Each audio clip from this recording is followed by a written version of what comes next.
Invincible versus. Wow. Quite frankly, I don't even know where to begin when it comes to describing this game. For starters, I just want to go ahead and get it all out of the way. Invincible versus is a really good game. If you're a fan of the TV show, the comics, or just fighting games in general, or hell, even superheroes in general, I highly recommend Invincible versus. There's the quick clip it and put it on YouTube Shorts review of the game. It's really good, you should play it. Now to actually get into the game, again, starting with the good, the character roster, aside from like 4 or 5 characters, there's not really a lot of filler. I mean, the fact that we have, let's see, 1, 2, 3, 4, 5 Viltrumites, because we got Conquest, you need Conquest, we have Anissa. I feel like they justified Anissa being included, but why the fuck do we need Lucan? Why the fuck is Lucan here? Why not Oliver, or Thrag, or Krieg, or Shapesmith? Why the fuck do we have Duplicate? Who the fuck wanted Duplicate in this game? Is it you? Yeah, is it fucking you? Because I swear to God, if you asked for Duplicate, I'm gonna put this gun in your crotch. My point being, yes, there is filler, some characters completely not deserving to be here whatso-fucking-ever, Kate. And others, like my Goat Rexplode, you can't have an Invincible game without my Goat Rexplode. I mean, come on. He might as well be the title character. He's the GOAT for a reason. But every character that is here, minus like 5 of them, deserves to be here. And even the ones that are admittedly just filler, you can make an excuse for why they were added over other characters. Because honestly, who's going to be excited for Duplicate being added as a DLC character? But then again, my biggest problem with the roster is, again, I feel like characters like Angstrom Levy or Oliver should have been here day 1. There is no fucking reason Oliver is a DLC character. That is, if he's even added.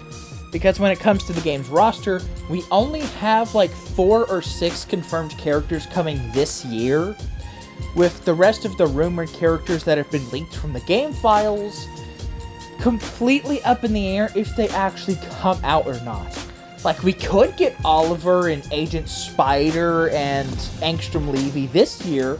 They could most certainly come out this year, or they could come out next year, or the year after that. Or the game might not do well enough in its DLC seasons to even justify releasing them to the game. But not worrying about that and looking at the game as it is, the character roster is fine. It's good. All of the characters are pretty fun. For starters, using Mark as the baseline, every character feels nice and weighty while also kind of floaty. So you really feel like you can juggle someone in the air while also not getting trapped in the air yourself. You definitely have full control of your character. You feel that you have the full control. At no point during this game does it really feel like you're just kind of sitting on the sidelines watching the match. It definitely feels like you are in control of the situation, and you getting your ass handed to you is more than likely your own fault compared to, oh shit, I can't do nothing about it, you know. Like, it never feels like an Injustice or a Mortal Kombat situation where all a player has to do is just pick a character with a long-range attack and keep distance between you and just spam the same move. Hell, a fucking character like Cecil, whose entire moveset is gun, you can easily close the distance on him to make it to where he can't use those guns to keep you at a distance. It always feels like the characters were designed specifically to counteract each other fairly. It doesn't feel unfair no matter which character you choose. Granted, being a fighting game, there are characters like Cecil, or Elemental, or dear god, any of the tanky characters like Conquest or Alan or Monster Girl.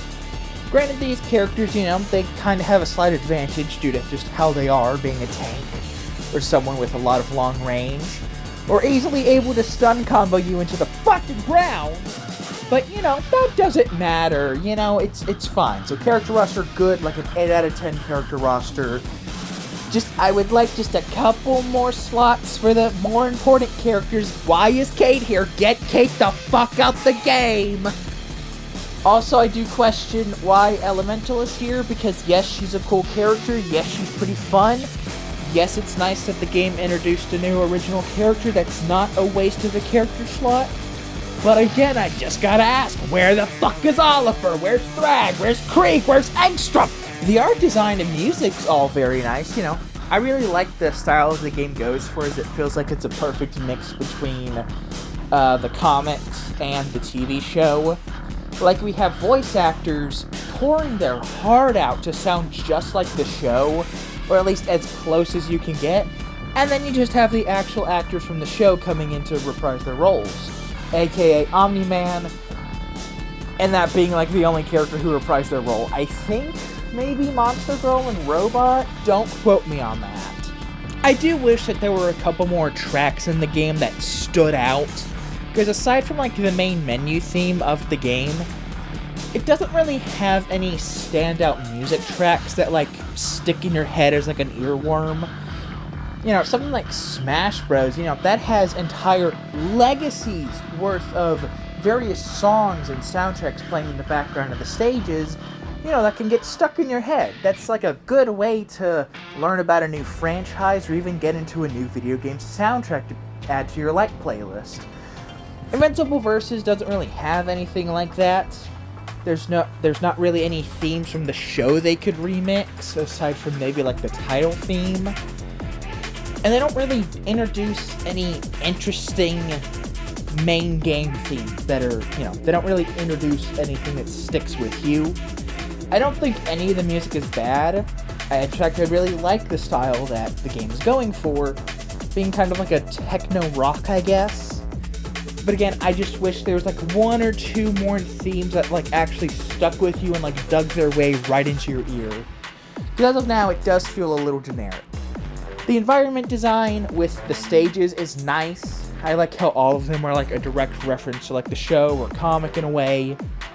But a common problem with a much more traditional 1v1 fighting game is there's no real point to having different backgrounds and different stages. I mean, one, there's not enough of them, and there's only like 8 stages, all of them having a night or daytime variant, which, you know, it's fine, but it kind of gets really repetitive when you're looking at Cahor's Tomb Night, the City Night, the fucking moon, training base, the weird dome thing in the story mode. You know, there's no real visual variety in what little there is. Is it really enough? I mean, again, you're focusing entirely on the gameplay, so again, the stage design doesn't really matter. But at the same time, I wish there was more going on with the levels. Hopefully they fix that with future DLC and updates. When it comes to the story mode and single-player content, I feel like that's where there's the most criticism to give to Invincible Versus. Because as of right now, if you were to purchase the game, download it, and play it, you are looking at a grand total of 1 hour of single-player story mode content. That's right, the big new original story in Invincible Versus is just an hour long. Just like 25 minutes more than the average episode of Invincible. That is interesting to me because the story both goes places that I like while also going nowhere.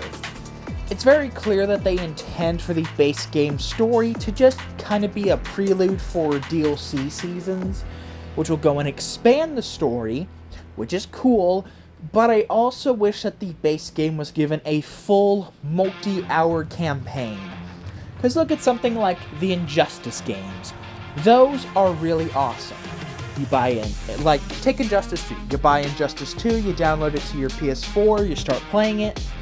Boom. Like an 8-hour campaign, maybe 10 hours if you're struggling, potentially more if you're playing on a higher difficulty. You know, that's pretty cool. And even then you can go back and replay levels, as there's multiple levels where you get to choose which fighter you have, and that changes not only the story and cutscenes, but it even like kind of changes the fight. Sometimes you'll have an easier time with someone like Harley Quinn, and other times if you chose Cyborg, you're gonna get your ass handed it to you by another Cyborg, you know. There's a lot of pick and choose throughout the story just for a bit of variety and to also make it more fun on a replay, which in turn then added more value to the story, as soon as beating it you're like, okay, well, I want to go back and see what all the alternate scenarios were. Which was especially cool because the final level of that game, like Batman vs. Superman, you got to choose who you were fighting. You know, you got to choose, oh, I'm Batman, we don't kill people. You got to choose, hey, fuck you, I'm Superman, I got a super penis. Of course, with every traditional fighting game, there is the arcade mode, which is pretty fun. We have 4 brackets. We have quick play, which is just 5 matches. We have, and I forget the names of them, but we have kind of like the easy play, which is like 7 fights. We have the hard play, which is like 10 fights, and then we have the Invincible bracket. I haven't tried it myself because, quite frankly, I'm stuck on the hard bracket. And, well, from what I've heard online, you have to beat 12 matches against the hardest CPUs in the game, while also not healing in between fights. That's a pretty high skill ceiling for a fighting game. I mean, I'm sure that's completely average compared to other fighting games. But for me, wow, I could not imagine doing the entirety of an Invincible bracket. Plus, I'm pretty sure there are no checkpoints, so if you game over, you just start from the beginning. I mean, I know there are definitely strategies you could use to completely cheese it and make the AI essentially bend to your will and make it easier. But I don't have the time or the patience for that. I really do want to platinum trophy this game and 100% it. But quite frankly, if it involves doing the Invincible bracket, I think I'll skip it and just go back to Team Sonic Racing Time Trials. So yeah, with only 18 characters in the base game, that gives you 18 runs through arcade mode. Assuming you did what I did and play through the quick bracket with all 18 characters and then started on the higher difficulties, you're looking at roughly 18, 19, 20, 21 runs through arcade mode, plus the 1 hour story mode, which you can get maybe 2 playthroughs out of, 1 on whatever difficulty of your choosing just to play through the story and experience it, and then a second time on the hardest difficulty just to get the 2 difficulty related trophies. Maybe 3 if you're really wanting to push out your playthrough. So in total, assuming you did everything as lazily and not efficiently as possible, that's 3 hours of campaign, and then I don't even know how many hours of arcade mode, but like, so 21 runs of arcade mode and 3 runs of the 1 hour story. That is decent enough single player content, especially for the game's price. I feel like the entire game is justified for the price that you pay. But then all that leaves in terms of actually playing the game, because there's not a lot to the single player content, so you're stuck with just playing online. And holy shit, do not play this game's online multiplayer. Do not, under any circumstances, unless you're a sweaty ass neckbeard basement dwelling piece of shit. Because that is the only person who will ever find any ounce of fun in the Invincible vs. Online play. As that is the only type of people playing this game. People who grind out Mortal Kombat for 20 hours a day. Quite frankly, there is nothing here for a casual gamer, especially considering that most of the people playing Invincible vs. are going to be just casuals who watch the show and want to play the new Invincible game. Meaning that there are going to be lots of people who either got gaming setups like a PS5 or Series X, or just straight up bought a gaming PC just to play Invincible vs. because they like the show and comics, and then they get completely dog-walked the first time they step into an online match.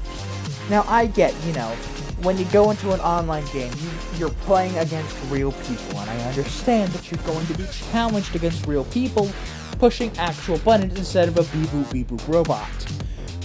The problem is, the only people playing this game are the fucking fighting game competitives, and that completely ruins any fun for the game. Hell, you can have more fun in a super strict Call of Duty lobby than a fucking average day in Invincible versus matchmaking.